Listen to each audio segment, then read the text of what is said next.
Hi friends, it's Miss Moxie Fox, or you know, Mickey. Today we're going to discuss my results for Tome Topple, and you're going to hear about all my woes and struggles and opinions on the giant books I read. It was quite the adventure. Tome Topple took place between April 7th and April 20th, and during that time period I read Lord of the Rings, Habibi, The Book Thief, and Cloud Atlas. That means I completed 4 out of... That's not 4, that's a 5. 4 out of the 5 books on my Tome Topple TBR. It's magic! Oh, I almost died, guys. Anyway, I read a total of 2,875 pages for the Tome Topple challenge, because I'm not counting the pages for the other books I read. And yes, I read other books, and we'll talk about that at the end. The one book I didn't get to was A Dance with Dragons. Why? Well, time ran out, and I'll read it eventually. I just need a break from tomes right now, so I'm not gonna immediately jump into reading this thing. I need some graphic novels and some short reads and easy reads. Gotta clean my palate. And now we're going to discuss the books that I did read. The first book I read for Tome Topple was The Lord of the Rings, because I had to get this behemoth out of the way quickly. Lord of the Rings, my copy of this, is 1,137 pages long. To start this off, hobbits aren't as charming as I remember them being in the movies. They're tiny, close-minded stoners. Evidence for my stoner remark? You want evidence? I have evidence. We will go to one particular passage because it made me laugh. And here we find you feasting and idling and smoking? Smoking? Where did you come by the weed, you villains? Hilarious, they're stoners. Hufflepuffs and hobbits, the stoners of the fictional world. A lot of my opinions regarding hobbits align with Gandalf when he is in an exceptionally bad mood with Pippin. "I'll knock on the doors of your head, Peregrine Took," said Gandalf, "but if that does not shatter them, and I am allowed a little peace from foolish questions, I will seek for the opening words." Snarky, snarky Gandalf. "Full of a took," he growled. "This is a serious journey, not a hobbit walking party. Throw yourself in next time, and then you will be of no further nuisance. Now be quiet. If you've walked all these days with closed ears and mind asleep, wake up now." Yeah, that's how I feel about hobbits. Summed up by Gandalf. Other things about Lord of the Rings? Well, Legolas was charming. Strider was charming. So many charming characters, but not really hobbits. Not in my opinion. They're not charming. Oh, you know who is a weirdo? Gimli. Gimli's weird. Asking for a couple strands of a lady's hair? Really, Gimli? Him and Sam and their weird thing for elves probably sitting around looking at that elf lady's hair. And then, oh Lord of the Rings, there was the songs. All the songs. And so many songs. And when it comes down to it, I'm just not a fan of big, overly descriptive books. I feel like my issue with Tolkien is the same issue I have with Charles Dickens. Grumbles about Great Expectations. Now, I'm not saying that I did not like Lord of the Rings. I did. I gave it 4 stars. I enjoyed it immensely, and I'm glad I am done with that. I'll be rewatching the movie soon to see how I feel. Lord of the Rings is done. The second book I read for Tome Topple was Habibi by Greg Thompson. 672 pages. And it is so beautiful. All the beautiful pages. This graphic novel made me tear up multiple times. I was definitely given all the magic of storytelling stuff that the description promised me, and I was thoroughly pleased. I was like, ooh, storytelling thing here, storytelling thing there. I love it. This book merges religion, fairy tales, and contemporary politics and issues amazingly.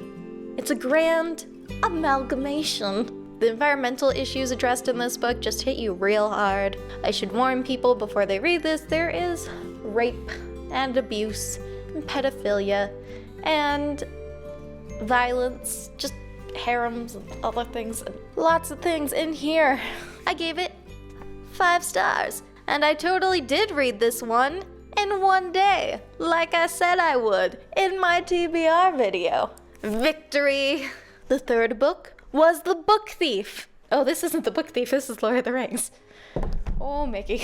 The Book Thief by Markus Zusak. The Book Thief is 552 pages of heartbreaking tragedy. I can't believe that I resisted reading this book all these years. I should have read this ages ago. It's wonderful and heartbreaking. This book made me full on cry. Grabbed my heart and ripped it from my chest and laid it on the table and started beating it with the book.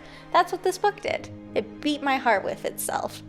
Def is a wonderful narrator. I find the narration in this book super aesthetically pleasing. Kind of Neil Gaiman-y. I like that the narrator spoils things that happen later in the book. For me, this really worked. It created anticipation. It made me focus on things that I wouldn't otherwise have focused on. And it caused me to cry. Multiple times, because it was making me live out the future. Multiple times. The future of all the horror and tragedy in this book. It's like, oh, you're not going to be hurt the one time when it happens in the future of the book. I'm going to hurt you here when I tell you about it here, now. And I'm going to tell you about it again here, and you're going to cry 3 times because I'm going to tell you about this event 3 times. Or stuff like that. Yeah, that's just an example. Just an example. And you know, I'm a sucker for art. So, I was really into these little interludes. I felt like these parts really just added something to the story. When I finished The Book Thief, I didn't know how I felt about life, the world, anything and everything.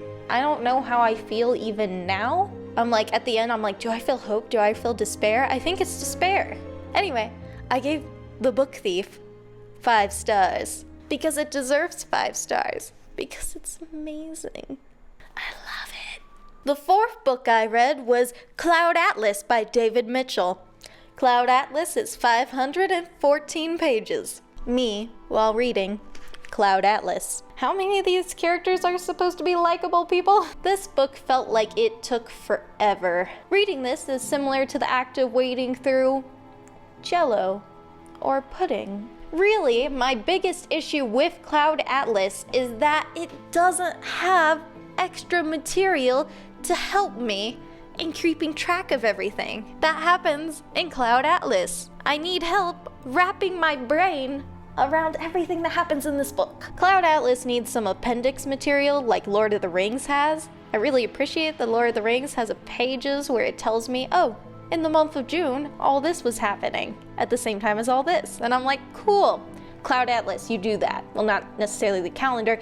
I need visualizations of information. So this is the kind of book that reminds me of my literature major days. And I'm kind of irritated because this is the type of book that makes me feel like I need to go read literary criticism about it now. I don't want to go read literary criticism, except I feel like I have to. I feel like I have to go read literary criticism on Cloud Atlas. I don't want to do that, but I'm going to. This book has so many great points about corporations and colonialism. It plays with so many genres, and it twists the tropes, and it makes them weird and discomforting. The best thing in this book, aka I'm about to read you guys a quote, was, "One fine day, a purely predatory world shall consume itself. Yes, the devil shall take the hindmost until the foremost is the hindmost. In an individual, selfishness uglifies the soul. For the human species, selfishness is extinction." It's a good book.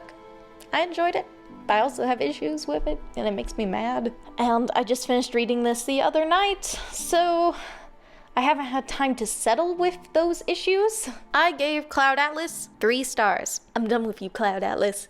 Goodbye. And those are the 4 books that I read during Tome Topple. The Tome Topple challenges included 1. Read more than 1 tome. I totally did that. 2. Read a graphic novel. I did that. Habibi's a graphic novel. Check. Number 3. Read a tome that's a part of a series. I didn't accomplish this one because I didn't read A Dance with Dragons. And I don't count The Lord of the Rings to be a series separate because I have it all in this one giant creature. Number 4 was Buddy Read a Tome, and I didn't accomplish that either because apparently I am scared of the idea of buddy reads. I don't know. Number 5, read an adult novel. Check. So I completed 3 out of the 5 Tome Topple challenges. Yay! And here's a quick overview of all the books I read that did not count for this challenge. So I read these books between April 7th and April 20th, and I did it just for kicks and giggles because I needed something to break up the tedium of reading from tome to tome to tome. One was The Art of Community by Charles Vogl. This is a great non-fiction read. It's about how an individual can go about creating a culture of belonging. It was really interesting to learn about the different ways one can foster community, or, you know, if everything goes badly, create a cult. Good book, I highly recommend. 2 was Modern Romance by Aziz Ansari. I listened to this one on audiobook while I was running errands and such. It was fun. This book does a good job of mixing comedy with actual research on relationships and love and stuff. Most of the stuff that is touched on in this book I had already learned about back in undergrad when I took a class called The Psychology of Close Relationships. Number 3 was Hacktivist by Jackson Lanzing. Hacktivist is a tech thriller graphic novel. I enjoyed it. It was fine. Not one of my all-time favorites. Had a lot of good stuff in it though. I particularly enjoyed the article in the end that mentioned information literacy, because information literacy is apparently a buzzword that immediately makes me like something like 100 times more, or will pique my interest. Number 4 was Norse Mythology by Neil Gaiman, because I always have to mention Neil Gaiman multiple times apparently in all my videos. I ended up listening to Norse Mythology on audiobook, and it's narrated by Neil Gaiman, so you know, that healed my soul, and it was perfect. It was just so good. I love mythology, I love Neil Gaiman, I love Loki. One moment, I'll be right back with something that's out Loki. No! His head is broken. I love Loki. I love him so much. I'm gonna keep this little broken thing forever. Loki. Over here, just lay down. Norse mythology was just everything I needed. It made me feel better during my tome toppling. The 5th book I read for kicks and giggles was The Woods, Volume 1 by James Tynion IV. The Woods is also a graphic novel. Again, it was just fine. It's not my favorites. It impressed me enough that I'm going to read more volumes of The Woods. It's very much teens in danger, alien worlds, the most dangerous game. So yeah, I feel accomplished and ready to watch some Netflix. I missed you. I really enjoyed participating in Tome Topple. What about you? Did you participate? How did it go? What are your feelings? What did you read? Did you miss Netflix like I missed Netflix? Anyway, comment, like, subscribe. This has been Miss Moxie Fox. Bye, friends. I have a lot of weird energy. It's because I've been eating chocolate as meals. It's probably rather suiting that his head is broken. I read a total of 2,870 something. 5